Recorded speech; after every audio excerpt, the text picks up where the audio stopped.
I think we got a serious problem on our hands, guys. I don't think as many people are hyped for One Punch Man as there should be. I know, this is a crime against nature. We need to fix this shit ASAP, alright? Now, to be fair, I don't know when Season 2 of the anime is going to be coming out, okay? I would like to think it would be by the end of this year, beginning of next year, but I just don't know. But it is confirmed, it is happening 100%, we just don't know when. But regardless of that, we need to start feeling the hype, we need to start getting the power and feeling the goatness, so new video series on this channel. We're going to be going through each and every single fucking one of all of the S-Class heroes in One Punch Man. They're each going to get their discussion video. For as you see, ladies and gentlemen, the S-Class heroes are the absolute epitome, what it means to be a true hero. Displaying power, speed, dignity, nudity, zombie, furry, all of the crucial aspects that require a person to be the very best. So let's start things off with S-Rank 2, Tatsumaki, the Tornado of Terror. And let's begin this with a very simple question. What is Tatsumaki's deal? Tatsumaki's deal is she fucks you up. That is Tatsumaki's deal, alright? So, barring Blast, who is, S rank 1, the true, secret weapon of the Hero Association, but he just kind of goes off and does his own thing, so the Hero Association really can't contact him just whenever they want to. So, the title of being, like, the true ace up the sleeve of the Hero Association, the person that they call on to deal with a threat that they simply cannot handle regardless of any other hero they send to the scene, even if it's other S-Class, their trump card is Tatsumaki, okay? And don't let the size fool you, because this little lolly will wreck your shit 17,000 times before you hit the ground, okay? She is an Esper, which means she uses her psychic abilities, so yeah, there's other characters like that in the story, such as Fubuki, as well as another series that's all centered around psychics, Mob Psycho 100, which is also authored by the same guy that does One Punch Man, so he seems to have an affinity for the psychic power. But, even if you want to include that other story, even if you want to include Mob Psycho 100 as like a separate universe or whatever, Tatsumaki is still the strongest psychic character that one has ever put pen to paper. The levels of psychic power she exhibits are far above anybody from either of those series. One Punch Man or Mob Psycho 100. It's just on a whole other freaking level.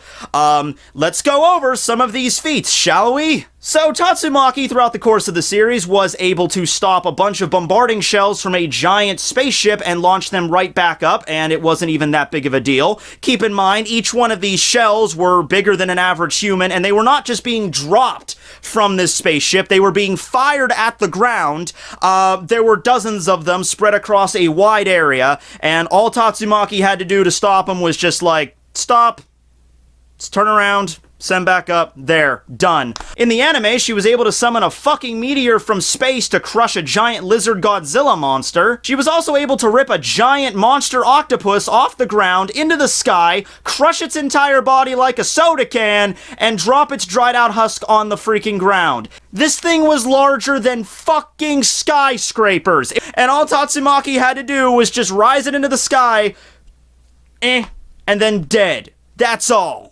So yeah, that's just a few. That's just a few things that she's been capable of doing. Now, there was also a scene in the webcomic when she fought against a legion of dragon-level threats. There were like 4 or 5 dragon-level monsters, okay? And here's the thing with that fight. She did get beaten down by them. She got beaten down because Psychos was there. Psychos was another psychic, I know, shocker, who was able to exploit Tatsumaki's natural weaknesses, because she kind of knew all about them. But here's the thing, kids, that you have to understand. You could just say, oh yeah, well she got beaten down there, no excuse for that. Here's the thing, though. Each one of these dragon-level threats were able to take out multiple cities. That's what you are when you're a dragon-level threat. But even when Psychos manipulated Tatsumaki's natural weaknesses as a psychic, even with those weaknesses exploited, she was still able to not die and still able to put up a fight. Even when unconscious, her psychic powers still retain some potency. She's still able to put up like automatic barriers and stuff even when she's not conscious. Even after regaining consciousness, she's bloody and her psychic powers are not at the same level as they were when she was at full power and her brain's not damaged, but she was still able to fight against characters like Golden Sperm who are insanely powerful. So, yeah, I mean, she eventually did, end up not being able to participate in the ending, in the end game of that fight with Garo and everybody. But the fact that, yeah, even with somebody that knows about psychic power and was like trying to fight against her, like Fubuki, for instance. Fubuki, if she was, damaged the same way that Tatsumaki was in that fight, she wouldn't have been able to, even come close to the same kind of stuff that Tatsumaki did. I think it was Psychos that stated that while Tatsumaki was in her weakened state, after all bloodied and broken, she was still as strong as Fubuki was, or something like that. And Fubuki is still, she's not even close to being as strong psychically as her older sister Tatsumaki, but her powers are nothing to scoff at either. Her powers can be very potent as well whenever she gets pissed or whatever. So it's like, oh yeah, you've been beaten, you had the shit beat out of you, you have a concussion, you're bleeding from the head, you got knocked unconscious. Yeah, you're still as powerful as the woman capable of summoning a giant whirlwind of debris to shred their enemies to nothing. Yeah, okay. Yeah, I would still consider that very impressive, Now, the way that Tatsumaki normally uses her psychic powers, well, if there's like debris or stuff around her, she'll just use that to chuck at her opponent, but another way that she likes to use it is binding her opponent with psychic abilities so they can't move, like the giant octopus, and like lifting them up in the air or whatever, and then she'll like contort their bodies in various fucked up ways to defeat/kill them, and this is how she actually got her moniker, the Tornado of Terror. You first hear Tornado of Terror, you might think, oh, maybe she has like wind-based abilities. And then after you find out she's psychic, I'm like, oh, well, maybe she uses her psychic power to manipulate wind or something. No, she's called Tornado of Terror because she can literally, like, use her psychic powers to bind somebody in place and then just spin their body around and around and around, contorting them until their flesh and their bone are just, ripped into nothing but just a gooey paste, like a fucking blender. And then she can proceed to spin them, using her power, resulting in basically turning them into jelly. That's pretty fucked up, but that's how she got her title, Tornado of Terror. I would say it's pretty damn terrifying, On top of straight-up offense, she can also use her psychic abilities to throw up shields, whether they be, like, physical shields, like raising up the ground to protect her, or others, or using her psychic abilities themselves to just block, certain attacks at her or redirect them. She also has techniques where she can actually manipulate the life force of an individual to cause them, some pain or discomfort where they can't fight, or to, like, input, like, pressure down upon them. Standard psychic stuff. Although, we actually haven't seen it in the One Punch Man universe, being psychic doesn't mean that you have the ability to like read minds. We haven't seen her or Fubuki exhibit those techniques yet, so it might not be possible for them to do that. She also has some abilities that are able to fight against other psychics, like to actually like lock down other psychics' abilities. The only thing with Psychos is that she kind of took her off guard. She's not like omnipotent. She doesn't like, just because she's psychic doesn't mean she can like read everything around her at all times, like in other series or anything like that. Like I said, she can't read minds, so she can still get taken off guard. And another big reason on how she get taken off guard is her arrogance. Now, here's the thing. It would be simple for me to just say, she's an arrogant bitch, and therefore that's a fault with her character. Here's the thing, though. 99% of the time, she's completely right in her arrogance. Being arrogant is, I'm so great, I'm so awesome, I can defeat any monster. Yeah, 99% of the time, she totally can. Like, that's not even like a question, really. Like I said, giant Godzilla monster. Not a big deal. She just crushes it with a meteor. A giant spaceship is launching like dozens of artillery shells at the ground, and she can just like stop that shit midair, no problem, and just send them back, The Hero Association is right to rely on her, and you'd think that after years of cultivating these psychic powers that are on just like a whole new level that nobody can even compare, yeah, you're gonna develop a little bit of an ego because of that. You're gonna become a little bit arrogant. Tatsumaki don't give a shit. That could basically sum it up right there. Because she doesn't need to. Like, it doesn't matter what monster she fights. Tiger, demon, even dragon.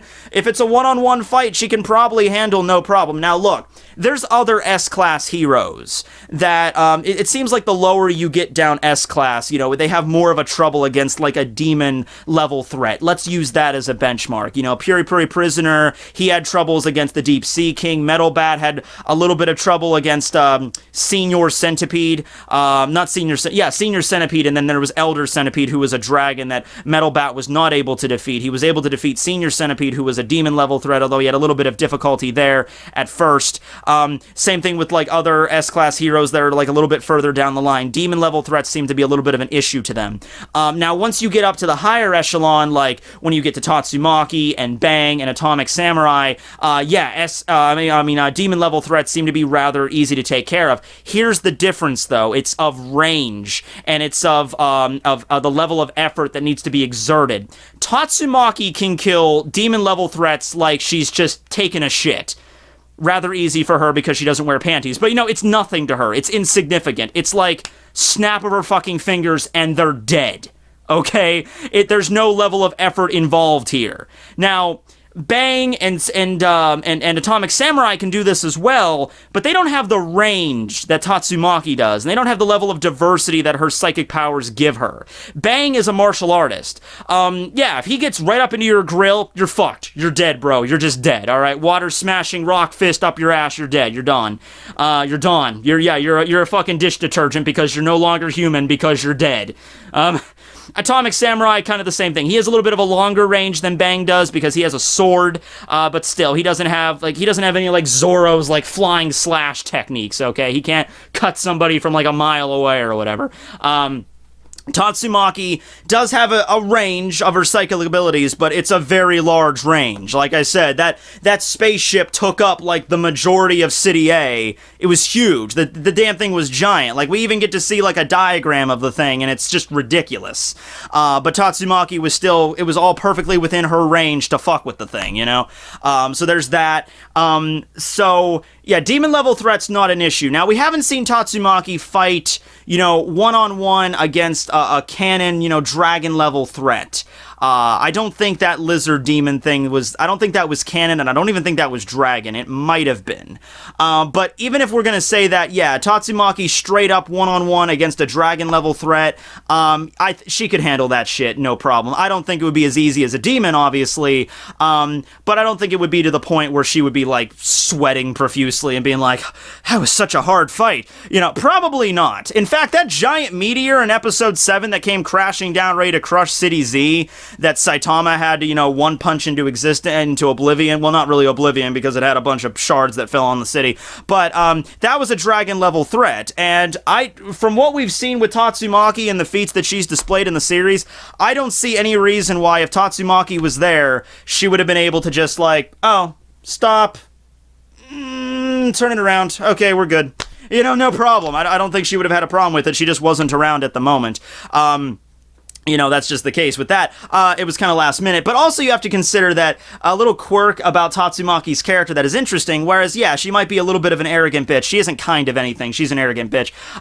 But she has this little thing where she's sort of dependent on the Hero Association. That's kind of like that. I think that's something that we kind of all know about in our life. We have like that one thing that maybe gives us some meaning or something, and without that, we're just kind of like left like wayward. There's a bonus chapter of One Punch Man called Tatsumaki's Day Off, and the chapter begins with Tatsumaki. That she's being run all over the place by the Hero Association. Like, go here, defeat this monster, and she complains about it. She's like, "Can you guys do stuff without asking for my help every 5 seconds? Gosh." And then the next day she has it off. She doesn't have to do anything. So she's bored. She's just like, I have nothing to do. Like, it's like her, like, she relies on it, So that's like a little bit more of an introspection into her character, beyond the shell of like the massive ego that she's accumulated. It's just like, this is really something that if it wasn't for the Hero Association, if it wasn't for her job and her ranking, she doesn't really have a lot of other stuff to go on about, Also, that doesn't mean she's a bitch to everyone. Like I said, she has a large ego, but when it comes to like her family, like Fubuki, she's not she's not mean to her. It's not like a situation where she always talks down to Fubuki like, Fubuki, your psychic powers are so inferior. You're nothing. You're garbage. Go away. It's not like some shit like that. She still cares very deeply for her sister. She runs to her aid whenever Fubuki was being attacked by that BDSM, bondage, monster during the recent arc. I think Dot S or Super S, whatever her name is. So she still cares for her sister, and she's very protective of her because she knows that her psychic powers are way stronger than Fubuki. Fubuki's. There's an element with that with Fubuki as well, where she feels rather insecure because of Tatsumaki, being so much powerful than her. But I think I'm going to talk about that later whenever I maybe do a discussion video on Fubuki or the Blizzard group or something like that. I don't feel comfortable talking about it here. Although, however, I must say, even though that Tatsumaki did end up getting the larger amounts of psychic powers in her tank, Fubuki ended up getting a little bit more of other development as opposed to Tatsumaki. So, yeah, there's something to be balanced out. I don't know, massive amounts or psychic powers or fucking curvy-ass busty bod. I don't know there, but you gotta figure that out on your own, what you want to determine as more important in the situation. Priorities, am I right? So, another thing about her character that I feel like I have to mention here, and this is...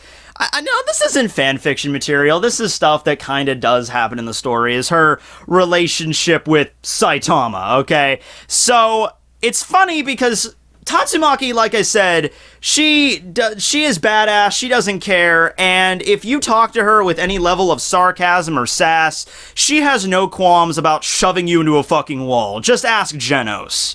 Alright, you gotta be very, she knows her position, she knows how awesome she is, and she's not dealing with your fucking back talk, But it's with Saitama that's like the lone exception here. Saitama backtalks her a few times, sometimes intentionally, sometimes he doesn't know who she is, and she doesn't react in the same way.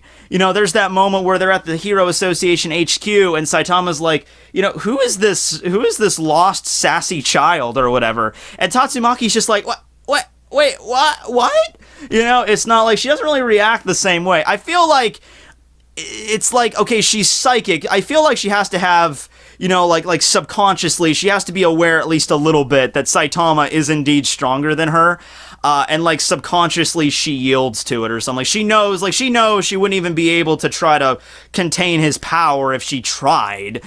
She wouldn't be able to throw him into a wall if she even attempted it. It's like her subconscious is telling her, don't even try it, And this goes back to her backstory with Blast a little bit. See, Tatsumaki at the age of like 10 was imprisoned in this facility, and she was being kind of like experimented on because she had psychic powers, or that's what they were doing to her. We don't really know the whole story. This was only seen in like brief flashbacks, but Blast was the one that showed up and freed her from this place, and that's the connection there, and that's probably how Blast became S rank 1. Maybe even Tatsumaki told the Hero Association about how strong he was, and maybe there was that. Maybe there was like a few other situations where Blast helped out, and that's how he attained S rank 1. So outside of Blast though, Tatsumaki doesn't really, she's not going to be one to admit her powers are inferior to others other than Blast, because Blast is somebody that she, it was like the inspiration for her to probably become a hero when the Hero Association became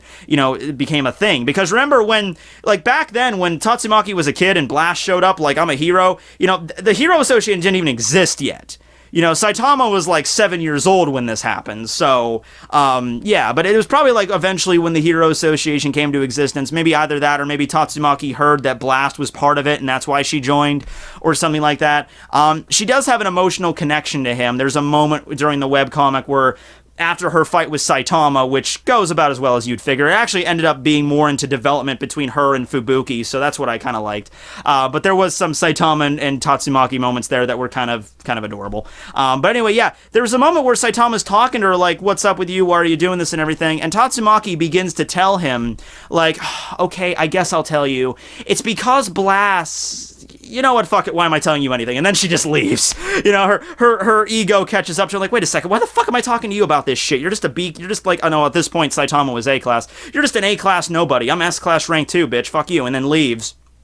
But she has this moment where she remembers, like, where did you go, Blast? When are you coming back, Blast? She has a connection to him.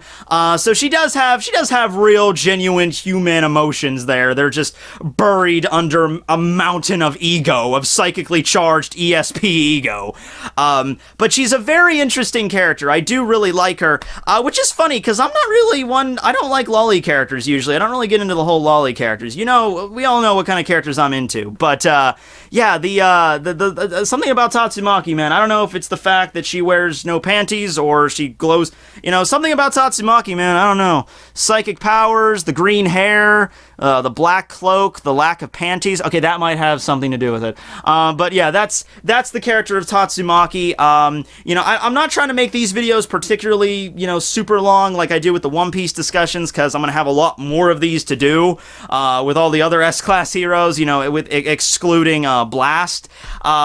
But yeah, I hope you guys enjoyed, and catch us back here next time. We'll be talking about Silverfang Bang, S-Class rank 3, the you know, one of the greatest martial artists in the history of One Punch Man. So check back here next time for that, guys. And get hyped, get pumped. Remember, power.